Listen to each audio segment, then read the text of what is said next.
This is my, it's branded West Marine, but it's actually a Wagon brand 600 amp battery jump starter. Had a light, had a, USB charge ports. On the back over here it had a compressor. I said had because the battery crapped out on me. I got this at a yard sale for pretty cheap, 20 bucks or something. And I was hoping to replace the battery, but you can see this is a 15.5 amp hour battery, 12 volt. But what's important is the terminals are pretty rigid.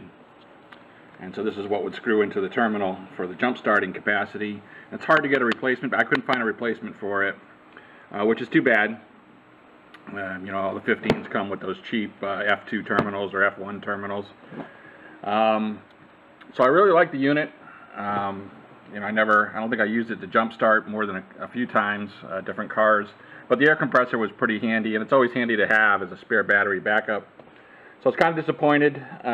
Went online, couldn't really find one of these for cheap anymore. I know they were 80 bucks at one point, but now they're up over 130. So that started the journey of trying to find a replacement, and it was quite a journey. It took me 3 units to get hopefully a good one, but I'm going to package and tell you about the other 2.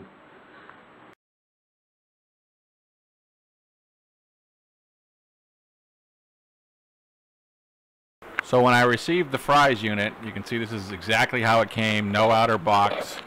Had a big hole in the top of it, so I was a little skeptical when I saw that on the porch. And it looks like it's been pretty well beat up. You can see all the tape at the top.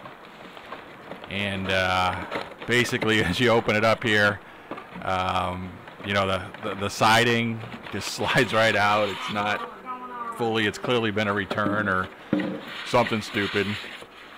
So I didn't have high hopes. The box is all kind of, there's nothing else in the box. There was no charger. They're supposed to have 2 cords, a DC and an AC that came with it to charge it. You can see the box just falls apart as shipped once you took that top off. Technically, it was all dead. It was 6 volt for the battery, so the light didn't come on. There's no charge to it. I got nothing to charge it with. So yeah, that one was going back. As you open So my experience with Frys.com return was rather crappy. There was a really long delay. I'm just not going to show you. I think I'll show you the 10-minute mark, and I'll show you 25 minutes before someone came on the phone to answer it. And then it took another 10 minutes of interrogating me about the packaging and everything else in order to get an RMA number. If I got the RMA number, I got to mail it back on my own dime. It cost me 20 bucks. They never refunded 20 bucks to me. They refunded the 65 bucks I paid, but not the 20 bucks I had to pay to ship it back. So yeah, terrible waste of my time. Took over a half an hour, and not satisfied.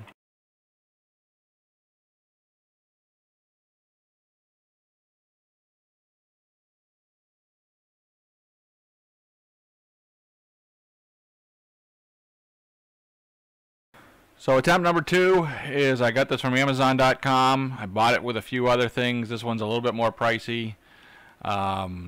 Basically, same deal. Came inside a bigger box. I ordered multiple things like everybody does on Amazon. But inside that big box, there was this beat up box. And the unit was technically half fallen out. It was put in upside down. It did have all the pieces. It did have a charged battery. But the back, apparently the design on this one, it's kind of weak because the back was all broken off. There's 4 plastic posts that are broken there, and so the air compressor just flops off the back side. Basically no good. Same type of thing. Now they took my return right away, and I think that was a $98 purchase. So they took my return right away, which is a good deal. But wasn't happy at the end just because it didn't work for me. So that was attempt number 2.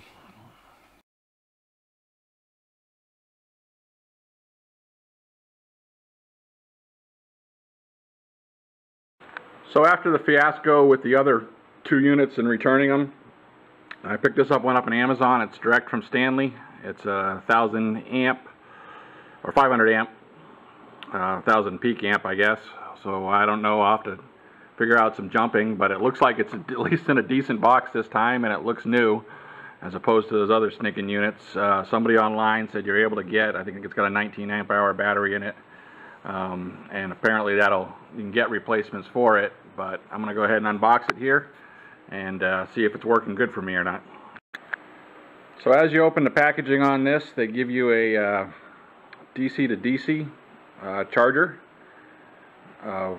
charging cord, I guess. It's just got a fuse in line, so that could be a little dangerous if this guy was really dead. Probably get warm pretty quick. It didn't come with a charge cord. It's got kind of a weird charging right on the top here. You put a normal plug, like a female, like an extension cord. So I'll try that in a little bit, see if that works for charging. Just to check it out, here's the battery status. It's reading high, high being good, right? Let me take a little plug in here, see what comes to me at. 12.7, good enough. That's pretty much a charged battery, so I'm feeling good about that. Your on-off is for the jumper cables, and the jumper cables look like they're in good shape. I guess you got to take this guy off. There you go. Alright, on-off for the compressor. Yep, that's working. Here's your cord for the compressor. Not the best cord, as far as this type of connector, but that'll work, right? I mean, it'll inflate something if it has to. It's not quick release. I've got to screw it on, screw it off. It's not as beefy of a compressor as the other units that I was looking at and had. I think it's 120 PSI, but hopefully that would fill up a tire or something in a pinch.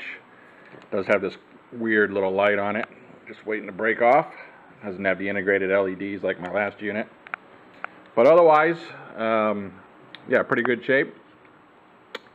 Maybe I'll try a plug and see if that charges or not. This handle doesn't come up or anything, so yep, looks good. So rather than having a DC charger with like a wall wart that plugs in, that broke on my other unit fairly quickly, and it's hard to replace those in a little bit these days because of the different configurations of the ends. But this one, just you take a normal extension cord, plug it into it, and then wait a minute or so. It's got the light that comes on that tells you, I guess it's charging, and you can see the voltage going up. So it's kind of a neat way for an integrated charger. When you're on the AC side, you want to take it into your house as opposed to, hooking it up in your car and trying to charge it there, which can be done with that DC to DC. But yeah, kind of a neat little unit. So I think it's going to work out for me, provided the compressor. That's the thing I use the most. But you do use the light if you ever get stuck. And you got an extra battery and you can jump people's cars or your own. So a little bit easier.